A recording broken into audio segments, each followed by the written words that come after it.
الحمد لله وكفى والنبيين والصلاة والسلام. أما بعد فأعوذ بالله من الشيطان الرجيم. بسم الله الرحمن الرحيم. الحمد لله رب العالمين. صدق الله العظيم.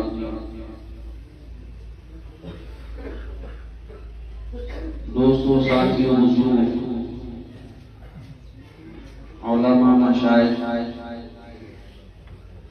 حضرت جی رحمت اللہ علیہ، تمام خادمین اور حضرت جی کے تمام لمب جگر اور آنے والے مہمانوں کو میری طرف سے السلام علیکم ورحمۃ اللہ وبرکاتہ. بات یہ ہے جمعرات والے دن سے الحمدللہ اجتماع چل رہا ہے.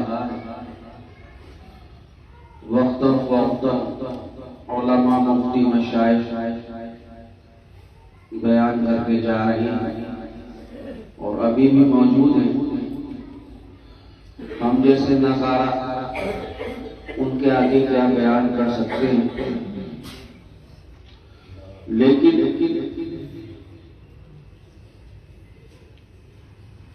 بات اصل ایسی ہے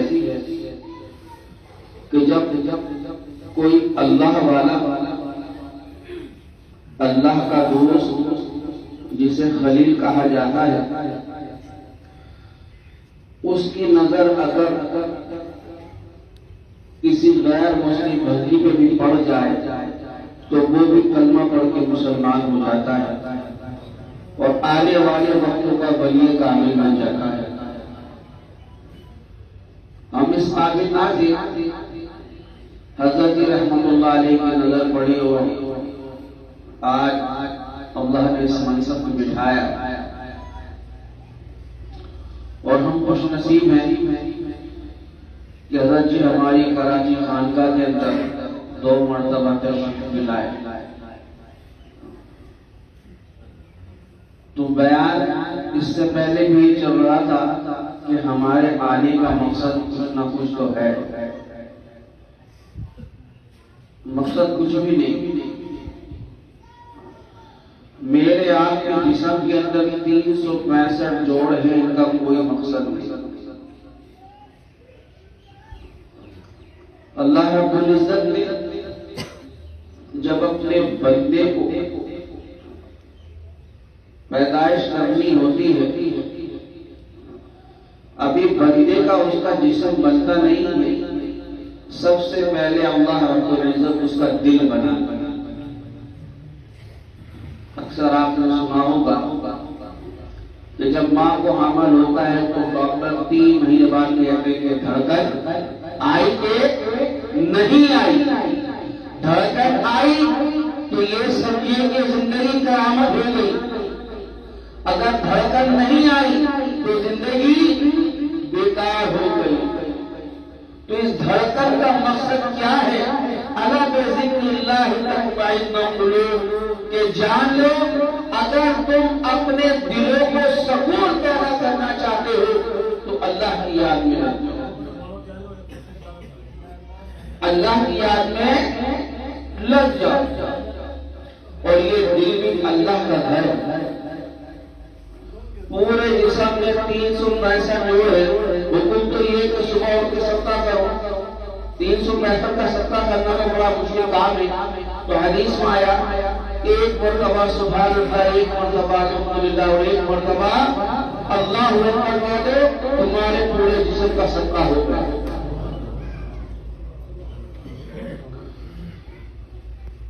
تو میں نے سورہ فاتحہ کی پہلی آیت پڑھی. وقت بھی قلیل ہے کہ الحمدللہ رب العالمین کے تمام تعریف ہے اللہ رب العزت. کیوں کہ اللہ کس تعریف کے قابل ہے؟ کیوں ہے کہ اس نے اس کائنات کو بنایا، اس دنیا کو بنایا. آج میں اور آپ یہاں بیٹھ کے ہوئے ہیں، ہمارے جسم کے وجودوں کو اللہ نے بنایا. اس لیے بنایا کہ اللہ کو بندے بہت پسند ہیں، اللہ کو اپنے بندے بہت پسند ہیں، لیکن بندے بنانے کا مقصد بھی کچھ ہونا چاہیے۔ تو اللہ رب العزت ان بندوں کا مقصد بنانے کے لیے بھی بہت پیارا خواب دیگا، جسے کہتے ہیں محمد علی صلی اللہ علیہ وسلم۔ اللہ نے مجھے اور آپ کو دنیا کو، زمین آسمان، چرین فرید، یہ دھول، یہ لہلہات درخت کس کے لیے بنائے؟ اپنے محبوب کے لیے بنائے۔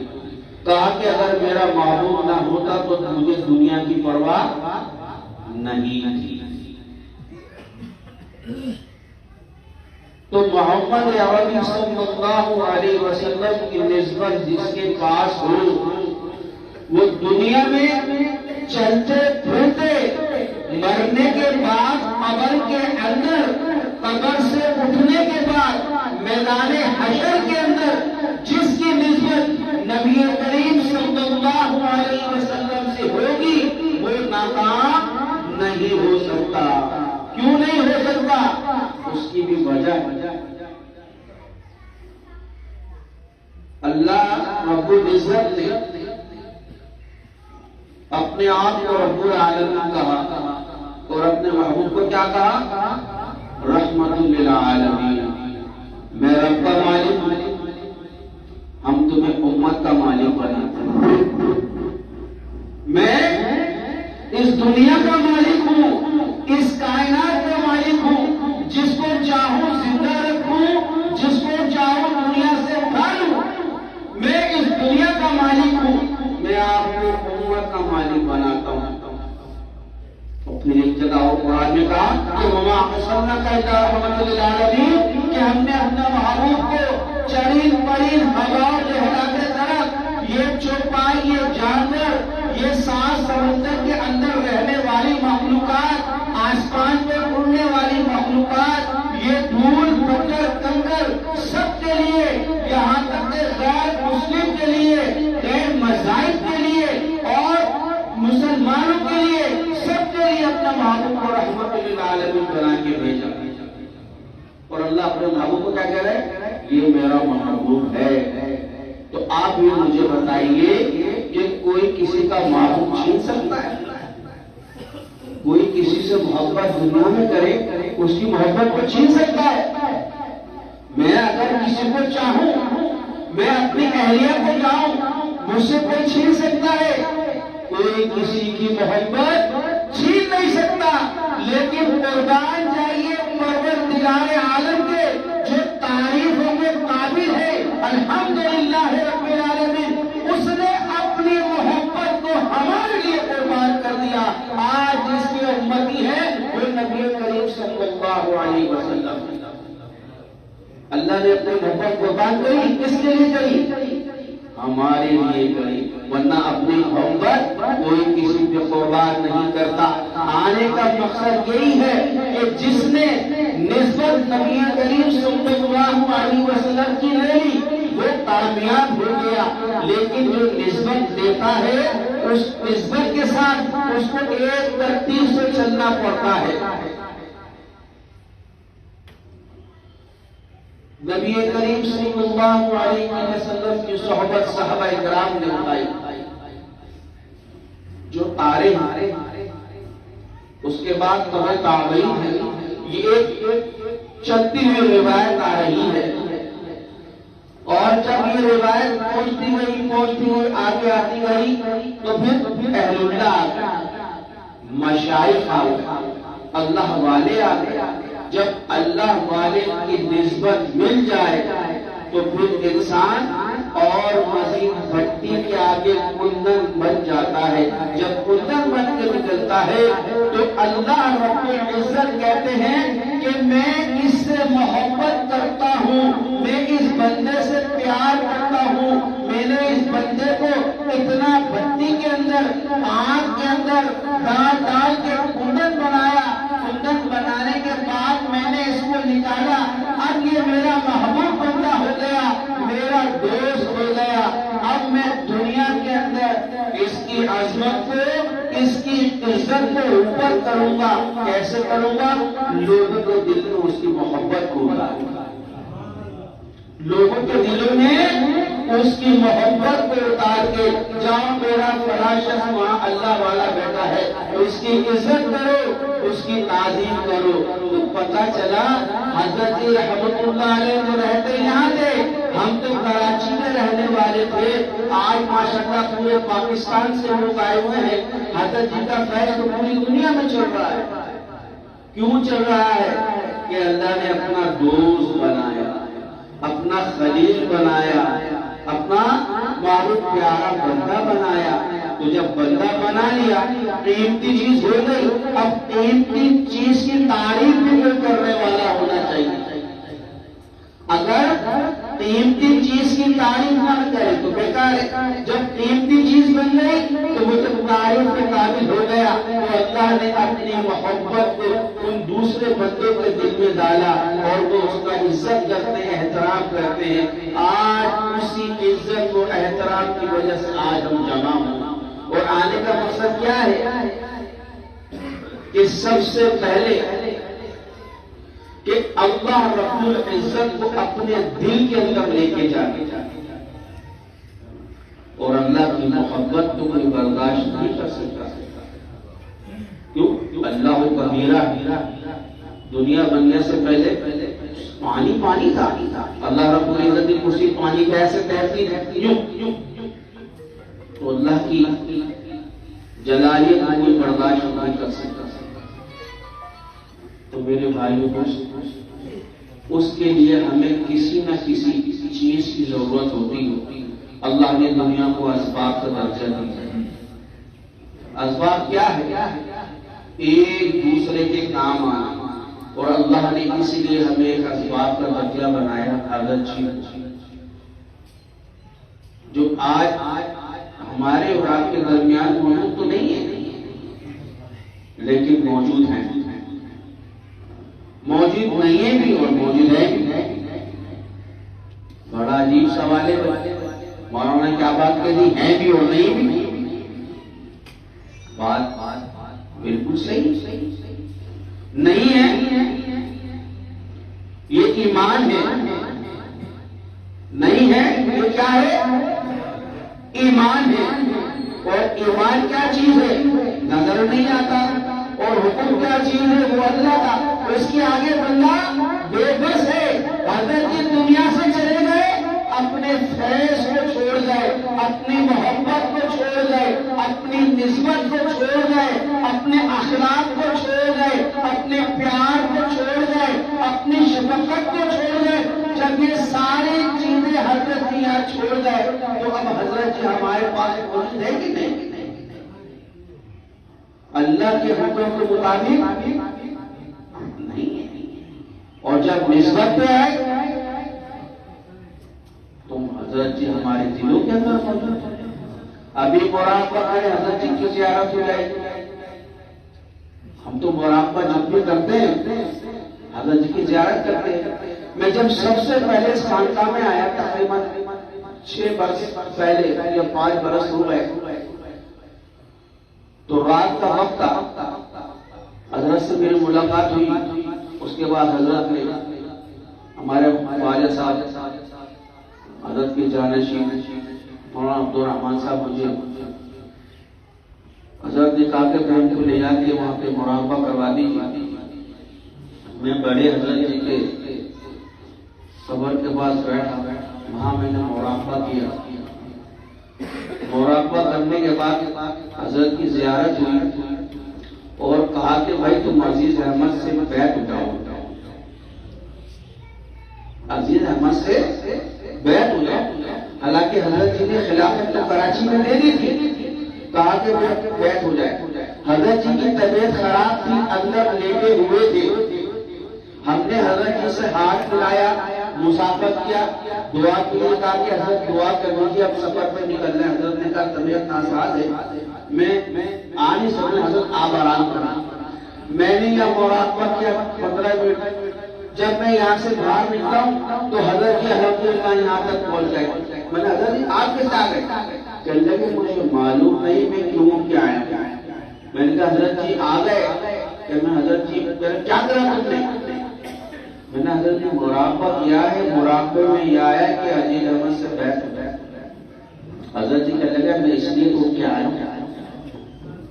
حضرت نے فرمایا میں اس لیے تو کے آیا ہوں. تو یہ کشف کی بات کہاں ہم کو اجازت دے دی کہ آپ رخصت ہوئیے دعا کے لیے کہہ دیا اور آپ زیارت کر کے چلے جائیں. جب ہم نے زیارت کری تو حضرت ہم چل کے آ گئے. تو میرے بھائی یہ کیا چیز ہے؟ یہ محبت، یہ نسبت. جس کو نسبت مل جائے نا وہ خاندانی ہو جاتا ہے. کیا ہو جاتا ہے؟ جس کے پاس نسبت نہیں ہے وہ خاندانی نہیں ہے. اسے خاندانی لوگ نہیں کہیں گے، اس کو اچھی نگاہ سے نہیں دیکھا جائے گا. تو میرے بھائی 3 مقام مل گئے، زندگی بن گئی، سور گئی. حضرت جی عارف باللہ ڈاکٹر عبد الحی رحمت اللہ علیہ، ابھی حضرت نے نام لیا استاد جی کا، استاد محترم شیخ الاسلام کا. ان کے شیخ کی بات کر رہا ہوں. ڈاکٹر عبد الحی عارف باللہ جی نے کہا جاتا ہے. حضرت فرماتے تھے اتنے وظیفے کرنے کی ضرورت نہیں، اتنے چلے لگانے کی ضرورت نہیں ہے. ولی بننا ہے نا تو اللہ سے چپکے چپکے باتیں کرو. کیا کرو؟ کیا کرو؟ اللہ سے چپکے چپکے باتیں کیا کرو. اللہ جی میرا یہ کام ہو جائے، اللہ جی میرے یہ گناہ معاف ہو جائے. کہا کہ تم چپکے چپکے جب اللہ سے باتیں شروع کرتے گے تو تم خود بخود اللہ کے ولی بن جاؤ. اتنے چلوں کی ضرورت نہیں ہے، اتنی ریاضت کی ضرورت نہیں ہے، اتنی محنت کی ضرورت نہیں. تو میرے بھائیوں دوست آنے کا مقصد علماء مشائخ یہی کہہ رہے ہیں کہ کچھ نہ کچھ لے کے جائیں گے، خالی تو جائیں گے. اب کسی کی دکان پہ کوئی آتا ہے سودا لے کے کچھ نہ کچھ جاتا ہی نہیں. ہم نے قیمت کیا تک نہیں، بغیر قیمت کے کاغذ کے نوٹوں کے کچھ نہیں ملتا. پیسے دیں گے تو سودا ملے گا، پیسے نہ دیں گے سودا نہیں دے گا. ہم نے قیمت کیا دی یہاں پہ؟ کیا قیمت دی؟ ہم نے قیمت دی اپنے وقت کو قیمتی بنایا. کیا بنایا؟ قیمت اپنے وقت کی دی. کسی نے 3 دن کی قیمت دی، کسی نے 2 دن کی دی، کسی نے 1 دن کی دی، کسی نے 1 گھنٹے کی دی. جس کا جو موقع ملا اس نے وہ قیمت دے دی. اب ہمیں کس کا انتظار ہے؟ وہی سودے کا انتظار ہے. ہمارے معیار کے مطابق ہمیں چیز ملنی چاہیے، معیار کے مطابق چیز ملنی چاہیے. اور معیار کے مطابق چیز ایک ہی ہے. یہ شال ہے، یہ ایک ہی ہے. اگر چھوٹے بازار سے خریدے تو 10 روپے کی، بڑے بازار میں جائیں تو 100 روپے کی، بڑے شاپنگ مال میں جائیں تو 1000 روپے کی. لیکن چیز کیا ہے؟ شال ایک ہی ہے. قیمت کیا ہو گئی؟ الگ الگ. وہ معیار کے حساب سے جس نے 3 دن لگائے اس کی الگ قیمت، جس نے 2 دن لگائے اس کی الگ قیمت، جس نے 1 دن لگایا، کسی نے 1 گھنٹہ لگایا. چیز ایک ہی ہے. اس میں کوئی انکار نہیں ہے، کوئی انکار نہیں. تو میرے بھائیو دوستو کہنے کا مقصد، سمجھانے کا مقصد یہ ہے، میرے اور آپ کے آنے کا مقصد 3 کہتے ہیں کہ فنا فی الشیخ.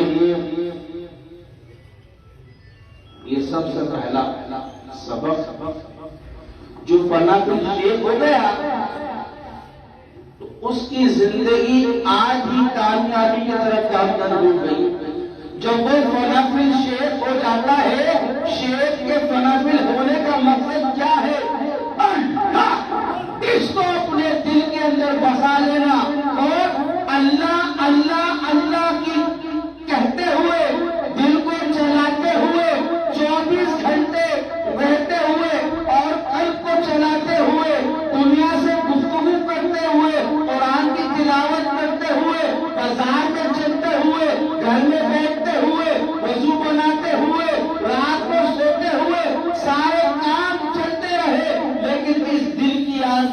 کی بات رہے اللہ. جب یہ چیز آ گئی تو اب دوسرا کیا فنا فی الرسول. فنا فی الرسول کیسے بن جائیں گے؟ جب فنا فی الشیخ بن جائیں گے. جب شیخ فنا فی بن گئے تو شیخ کی تربیت سے، شیخ کی اصلاحی بیان سے تو اب ہمیں وہ تربیت مل گئی، ہمیں وہ سبق سلیقہ مل گیا کہ اب ہم سنتوں کی پیروی کرنے لگے. تو پتہ ہی چلا کہ فنا فی رسول. اب آخری درجہ رہ گیا تو کیا ہے؟ فنا فی اللہ. یہ بڑا مشکل کام. فنا فی اللہ بڑا مشکل کام ہے اور سب سے زیادہ آسان کام ہی.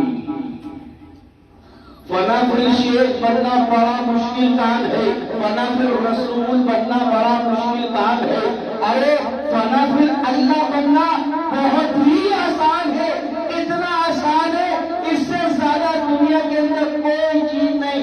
اس لیے آسان ہے کہ میرا پروردگار عالم یا واسع مغفرہ، ارے اس کی رحمت اتنی بڑی ہے، اتنی بڑی ہے، پوری دنیا کے گناہ بھی ایک جگہ جمع ہو جائے، اس کی رحمت کی ایک ہلکا سا بھون کا اشارہ اس کے اوپر پڑ گیا تو اس کی رحمت پھر غالب آ جائے. کیوں؟ اس کی رحمت کی طرف اللہ نے قرآن میں فرمایا لا تقنطوا من رحمت اللہ، مایوس مت ہونا. میں آج سے یہ بات کہتا ہوں کہ مایوس مت ہونا. مایوس کفر ہے، گناہ. کبھی تم سمجھو کہ میں اتنا گناہگار ہوں، میں اللہ کو کیسے لے کے جاؤں گا؟ ابھی حضرت نے فرمایا نا کچھ نہ کچھ جگہ جانا ہے، اللہ کی رحمت وسیع ہے. مایوسی کفر ہے، گناہ ہے، انسان دار اسلام سے خارج ہوگا. کوئی شخص مایوس نہیں ہوگا، کوئی شخص اپنے دل کو چھوٹا نہیں کرے گا، کوئی مایوس نہیں ہوگا. میرے رب نے فرمایا اس کی رحمت اتنی وسیع ہے، اتنی وسیع ہے، اتنی وسیع ہے کہ پوری دنیا کے گناہ بھی ایک جمع ہو جائے، ایک قطرہ اس کی رحمت کا آ گیا وہ غالب ہو جائے گا. گناہ جل جائیں گے، مٹ جائیں گے. جس شخص کے دل کے اندر ذرا سی بھی اس کے دل کے اندر قحط آ گئی، گھبراہٹ آ گئی کہ میں اتنے دن سے 3 دن سے آؤں گا، پتہ نہیں اللہ مجھے قبول کرے نہ کرے. اتنے میں بھی ہو سکتا ہوں، سارے لوگ ہو سکتے ہیں کہ میں نے اتنی محنت کی، پتہ نہیں اللہ نے قبول کری نہیں کری. بس یہی مجھے سمجھیے کہ ہمارے پیروں کے اندر بیڑیاں پڑ گئی. کیسے پڑ گئی؟ اللہ نے قبول کری نہ کری. بے وقوف انسان، اللہ نے قرآن میں کیا فرمایا؟ بس تباہ ہوں کہ چنے ہوئے لوگ. کیا کہا؟ چنے ہوئے لوگ. اور پھر اللہ ایک جواب کو خاطب ہے کہ یا ایھا الذین آمنوا، کہ ایمان والو. اللہ چنے ہوئے لوگوں سے مخاطب ہے، اللہ ایمان والوں سے مخاطب ہے. اللہ نے یہ نہیں کہا کہ یہود و نصارہ سے، مجوسیوں سے، پارسیوں سے، ہندوؤں سے، کسی سے مخاطب نہیں ہو. ان الدین عند اللہ الاسلام، میرا پسندیدہ دین اسلام ہے. دین اسلام کیا ہے؟ نبی کریم صلی اللہ علیہ وسلم کی پیروی کرنے کو دین اسلام ہے. اور میرا رب کیا کہہ رہا ہے کہ ہمیں اپنے معبود بہت پسند، اور ادھر کیا فرما رہا ہے؟ میرا پسندیدہ دین اسلام. اور ہم اللہ کے بندے بھی ہیں، اس کے معبود کے امتی بھی ہیں، تو ہم دنیا کے کتنے خوش نصیب ہوں گے. تو مایوس ہونے کی ضرورت نہیں ہے. اللہ رب العزت فنا فی اللہ بہت آسان ہے. اس لیے گناہ کرتے رہو، توبہ کرتے رہو، معافی کا اعلان ہے.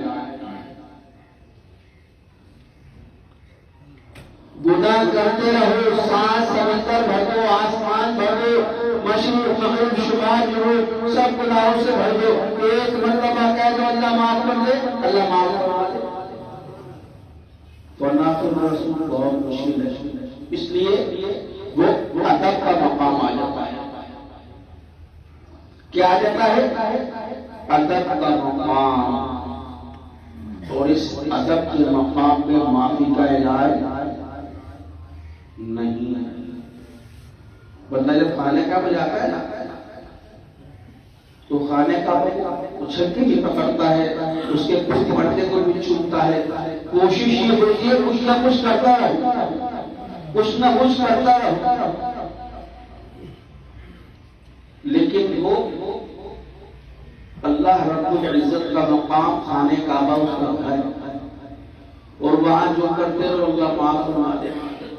لیکن جب مسجد نبی جب آدمی جاتا ہے تو وہاں ادب کا مقام، وہ ادب کا مقام ایسا ہے کہ وہاں غلطی کی گنجائش نہیں ہے۔ اللہ رب العزت نے قرآن میں فرمایا کہ صحابہ کرام اپنی آوازوں کو میرے نبی کی آواز سے پس رکھو کہ تمہارے اعمال ضائع نہ ہو جائے۔ اور یہی حکم اپنے شیر کے لیے ہے کہ اپنی شیر سے زیادہ اپنی آوازوں کو اوپر مت رکھنا ورنہ ناکام ہو جاؤ گے۔ باادب با نصیب ہوتے ہیں، بے ادب بے نصیب ہوتے ہیں۔ دنیا کی ڈگری مدارس ڈگری کچھ بھی لے لو، اگر ادب نہیں ہے ساری سرحدیں لگی ہوئی ہیں، ناکام ہے۔ اگر ادب ہے تو کامیاب ہو گیا۔ تو میرے بھائیوں دوستو، کہنے کا مقصد یہ ہے کہ یہاں سے لے جانے کا مقصد ہمیں کیا ہے کہ ہمیں اللہ کو لے کے جانا ہے، اللہ کی یاد کو اپنے دل کے لے کے جانا ہے، اور حضرت کی نسبت کو اپنے ساتھ لے کے جانا ہے۔ کیا لے کے جانا ہے؟ حضرت کی نسبت کو، اور جس کو نسبت مل گئی وہ خاندانی ہو گیا۔ ایک بات وقت بھی قلیل ہے تو بات ختم کرتا ہوں، کیونکہ جب انسان محنت کرتا ہے تو اس کو مزدوری کی ضرورت ہوتی ہے، اور مزدوری ہماری دعا، اور حدیث میں دعا دوں حضرت عمر رضی اللہ تعالیٰ عنہ جلالی تھا، اور ہر چیز کا وقت پہ فیصلہ کیا کرتے تھے، اور ہمیشہ اپنے ساتھ کوڑا رکھتے تھے، اور جو گناہ کرتا تھا اس کو سزا دیتے تھے۔ تو آپ جیسے گھر سے نکلتے کوڑا آپ کے ہاتھ میں کوئی شرابی، اس کے ہاتھ میں شراب کی بوتل، اور حضرت عمر رضی اللہ تعالیٰ نے اس کو دیکھا، دیکھنے کے بعد شرابی بالکل پاگل ڈر گیا، پاگل ہو گیا، اور اللہ سے دعا کر رہے اللہ تو مجھے عمر کے قہر سے بچا لے، میں آج کے بعد شراب نہیں پیوں گا۔ وہ شراب کی بوتل شرابی نے اپنے بغل میں رکھی۔ حضرت عمر نے کہا کیا ہے تمہارے پاس؟ تو کاپنے لگا۔ عمر کا مقام، عمر کا عدل انصاف کیسا ہے؟ اللہ کا محبوب نے فرمایا میرے پاس نبی ہوتا تو عمر ہوتا۔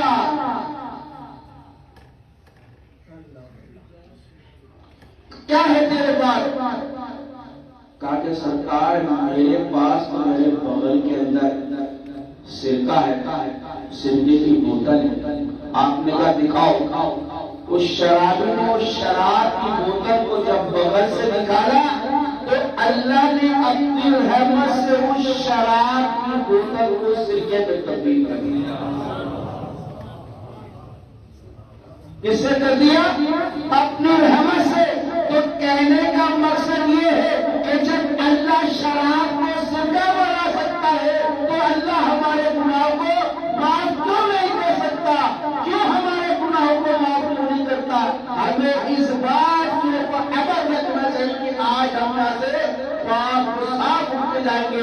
اللہ کی رحمت جب جوش میں آئے تو یہ سمجھ جاؤ کہ آج ہمارے بارے کے نیارے ہو گئے۔ تو کہنے کا مقصد یہ ہے کہ اللہ کی جوش کو حقیقت میں، میں تو کل رات سے یہاں پہنچا ہوں تو ماشاءاللہ بڑے نظارے دیکھ رہا ہوں. ابھی آنے سے پہلے میں بیان کرنے سے پہلے حضرت کے پاس گیا تھا. انہوں نے مراقبہ کیا کیا جائے؟ بس ٹھیک ہے. تو میرے بھائی جب اللہ شراب کو سکہ بنا سکتے ہیں تو اللہ ہمارے گناہوں کو معاف نہیں کر سکتے. تو ہمیں یقین کامل ہونا چاہیے. مایوسی کو ہے گناہ ہے، اور دعا ہے اللہ تعالیٰ اس خان کا فیض پوری دنیا میں پہنچائے، قیامت تک اس کے فیض کو جاری و ساری فرمائے. اس بڑی خانقاہ سے جو پوری دنیا کے اندر خانقاہیں چل رہی ہیں، یہاں کا فیض پہنچتا رہے، اور مزید ان کی بھی آنے والی نسل قیامت تک وہ فیض چلاتی رہتی ہے. تو میرے بھائی یہ چند باتیں اللہ مجھے اور آپ کو عمل کی توفیق عطا فرمائے.